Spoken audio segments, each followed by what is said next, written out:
اعوذ باللہ من الشیطان اللعین الرجیم بسم اللہ الرحمن الرحیم الحمد للہ الذی ہدانا لہذا وما كنا لنہتدی لولا ان ہدانا اللہ۔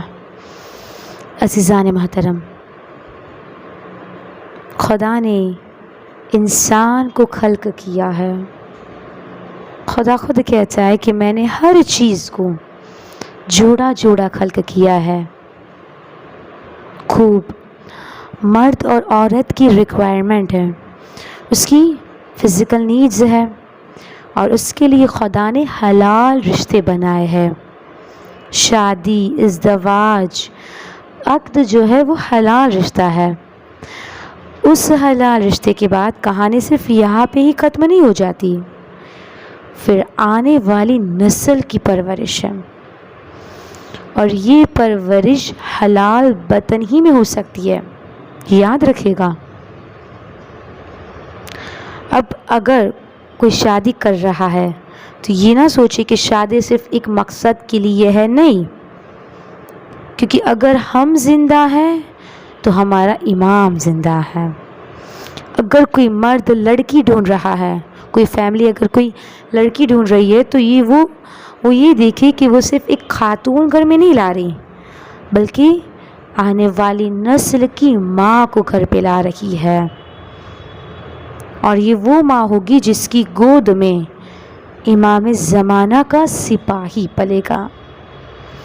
اور عزیزو، یہی پر بہت زیادہ کنسنٹریشن کی ضرورت ہے، اور یہ ہمارے لیے بھی ہے کہ مثلا جن کی آج اولاد ہے، جن کی آج بیٹیاں ہے، اب خاتون کی چند رشتے ہیں، ماں ہے، بیوی ہے، بہن ہے، بیٹی ہے، یہی رشتے ہیں نا۔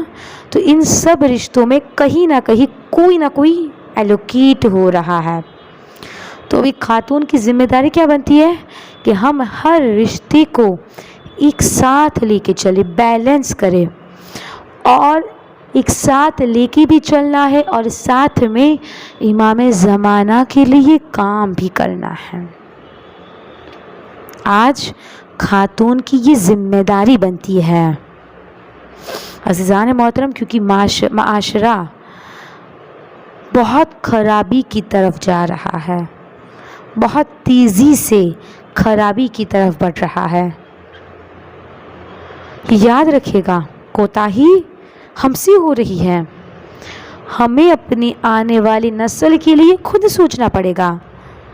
اگر آج ہم وقت پر شادیاں نہیں کریں گے تو سوسائٹی میں فساد اور گناہ ہوگا۔ اب ہم یہ نہیں بول سکتے کہ ہمارا کیا قصور ہے۔ اگر جوان بیٹی گھر میں بیٹھی ہے تو ہمیں اس کے لیے جتنا جلدی ہو سکے اس کی شادی کا انتظام کرنا چاہیے۔ اب کیونکہ زمانہ بہت ماڈرن ہو گیا ہے، زمانہ اتنا میٹلزم ہو گیا ہے، ماڈرن ہو گیا ہے کہ شادی ایسے ہو۔ اب عزیزان محترم، اچھا، ہماری جو اولاد جو ہے، جو جوان لڑکے لڑکیاں ہیں، وہ آج کل کیونکہ میڈیا کا دور ہے، ماڈرن زمانہ ہے، تو وہ ان کے ذہن میں بھی جو آنے والا ان کا لائف پارٹنر ہوتا ہے وہ کیا ہوتا ہے؟ کوئی شہزادہ ہو یا کوئی شہزادی ہو، یعنی کوئی سنو وائٹ کا شہزادہ یا کوئی ڈزنی کی پرنسس ہو۔ ظاہر ہے نا، جب ڈزنی کی پیداوار ہے تو یہ نسل، تب ان کی سوچ بھی ویسی ہوگی۔ اب جب ڈزنی کی پرنسس کی بیگ یا پوسٹر اگر ہمارے گھروں میں ہوگے تو پھر ہمارے ذہن میں آنے والا جو ہمارا لائف پارٹنر ہے وہ بھی ویسا ہی ہونا چاہیے نا، جو ڈزنی دے رہا ہے۔ اب خوب، یہ تو خوابوں میں، خیالوں میں بھی نہیں ملنے والا۔ تو ابھی ہمیں ہر چیز جو ہے وہ ایسی ہی لگتی ہے۔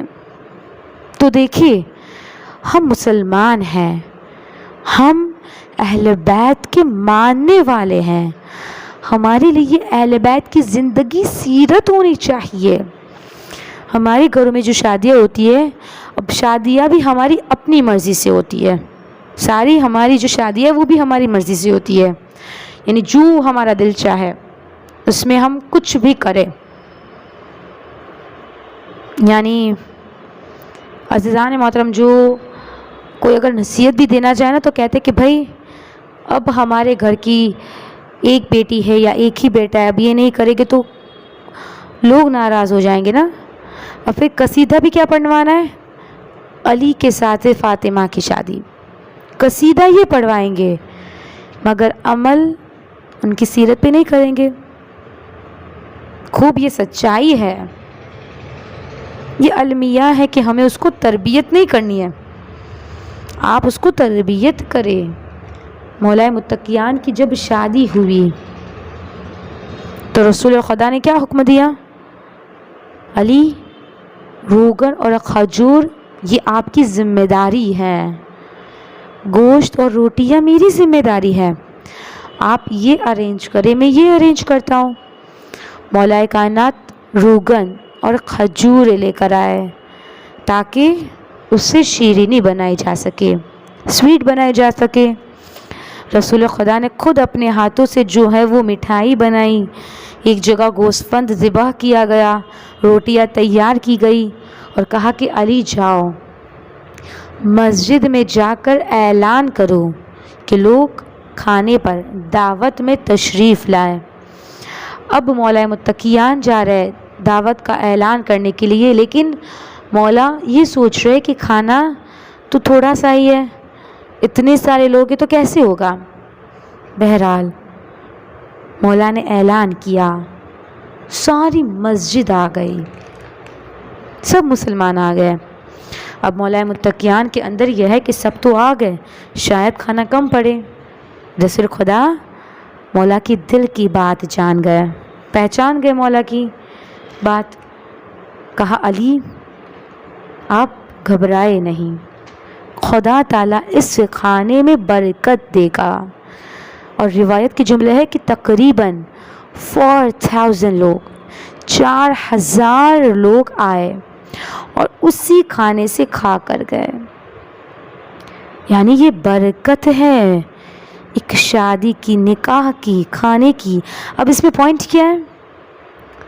شادی کے خرچے میں دولہا دلہن دونوں انوالو ہے، کسی ایک کے اوپر لوڈ نہیں ہے. رسول خدا اپنے ہاتھ سے کام کر رہے، سادگی سے سب ہو رہا ہے، سادگی سے شادی ہو رہی ہے. اور کھانے کے بعد بھی دولہا دلہن کو بھی کھانا بھجوایا گیا، ان کی فیملی کو بھی دیا گیا. تو عزیزان محترم، ابھی اتنا ہم مولا متقیان کو مانتے ہیں، علی علی کرتے ہیں، بی بی سیدہ کو مانتے ہیں، لیکن ہماری پریکٹیکل زندگی میں کہاں ہے یہ لوگ؟ ابھی ہماری ہمت ہی نہیں ہوتی نا. کیوں؟ سوسائٹی کیا سوچیں گی؟ آج جس سوسائٹی کے ہم اتنے فکر مند ہیں، اور میں بھی آپ کے ساتھ شامل ہوں، آج جس سوسائٹی کے ہم اتنے فکر مند ہیں، یہ سوسائٹی قیامت میں شفاعت کرے گی. شفاعت کون کرے گا؟ بی بی زہرا کرے گی. ان کو راضی رکھنا ہے نا، یہ سوسائٹی کو راضی رکھنا ہے یا بی بی کو راضی رکھنا ہے؟ اور عزیزو، یہ جو ٹی وی، میڈیا کا، انٹرنیٹ کا دور ہے، یہ جو سوشل میڈیا ہے، یہ جو ہم ڈرامہ وغیرہ دیکھتے ہیں نا، تو یہ سب جو دیکھتے ہیں نا، تو ہم لوگ کیا اصل میں زندہ وہی پر ہے. ہم لوگ زندہ وہی پر ہیں، بس ہم تھوڑی دیر کے لیے مذہبی بنتے ہیں، اس مسلمان بنتے ہیں، اس کے بعد زندگی پوری وہی پر ہے. یعنی برانڈڈ چل رہی ہے، ہر چیز برانڈڈ ہے. اب عزیزو، ہم بی بی زہرا کی شادی کو دیکھیں. روایت میں ہے کہ جب رسول خدا کی خدمت میں بی بی پہنچی ہے نا، تو بی بی پہ شرم اور حیا کی وجہ سے لرزہ طاری تھا. یعنی بیٹی کیسی ہونی چاہیے؟ یعنی بی بی کے اوپر شرم اور حیا کی وجہ سے لرزہ طاری تھا. رسول خدا نے فرمایا کہ بیٹا، خدا قیامت کی لغزش سے آپ کو بچائے. یعنی عزیزو، سیرت بہت امپورٹنٹ ہے. ایک لڑکی کے اندر ایک ایسی پاکیزگی ہونی چاہیے. اچھا، یہ کیسے ہوگا؟ اس کے لیے ہمیں اپنے گھر کے اندر اگر ہمارے گھر میں بیٹی ہے تو ہمیں پہلے دن سے اس کی تربیت کرنی ہے، پہلے دن سے اس کو رول ماڈل حضرت زہرا دینا، پہلے دن سے اس کو رول ماڈل جناب زینب دینا ہے، حضرت معصومہ دینا ہے، جناب سکینہ کو رول ماڈل بنانا ہے، تبھی جا کے وہ جب پروان چڑھے گی تو ہمیں اس پہ ناز ہوگا۔ وآخر دعوانا ان الحمد للہ رب العالمین۔